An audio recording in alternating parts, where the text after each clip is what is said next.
മദീനയിലേക്കുള്ള യാത്ര എത്രമാത്രം സ്വപ്നങ്ങളും ദുആകളും ചേർന്നൊരു വഴി. ഈ സ്വപ്നം 45 ഇന്ത്യൻ തീർത്ഥാടകർക്ക് ജന്നത്തിലെ ഒരു യാത്രയായി മാറി. മദീനയെ കാണാനുള്ള സന്തോഷത്തിൽ അവരുടെ മുഖത്ത് ചിരിയായിരുന്നു. അത്ര പാവമായ, അത്ര പ്രകാശമുള്ള ചിരി.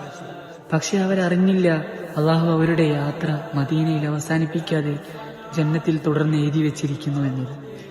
3 തലമുറകളുള്ള ഒരു ഹൈദരാബാദ് കുടുംബം. ഒരുമിച്ച് പോയവർ അള്ളാഹുവിന്റെ വിധിയിൽ ഒന്നിച്ചാണ് മടങ്ങിപ്പോയത്. അതേ രീതിയിൽ നിന്ന് ഒരു മനുഷ്യൻ മാത്രം അത്ഭുതമായി രക്ഷപ്പെട്ടു. മുഹമ്മദ് ഷുഹൈബ് എന്നാണ് അദ്ദേഹത്തിന്റെ പേര്. അള്ളാഹു സംരക്ഷിക്കണമെന്നാൽ തീക്കും ഒന്നും ചെയ്യാനാവില്ല. അള്ളാഹു വിളിക്കണമെന്നാൽ ലോകം മുഴുവൻ പിടിച്ചാലും നിലനിർത്താനാവില്ല. ഈ സംഭവം നമ്മളോട് പറയുന്ന ശക്തമായ ഒരു പാഠം, ജീവിതം ഒരു നിമിഷം മാത്രമാണ്. നാളെ കാണുന്നത് ഉറപ്പല്ല. പക്ഷേ മരണമല്ല, അള്ളാഹുവിനെ കാണാനുള്ള ഒരു മടങ്ങിപ്പോക്ക് മാത്രമാണ്. അള്ളാഹു മരിച്ചവർക്ക് ഷഹീദിന്റെ കൂലി നൽകട്ടെ. അവരുടെ കുടുംബത്തിന് അള്ളാഹു ക്ഷമ നൽകട്ടെ.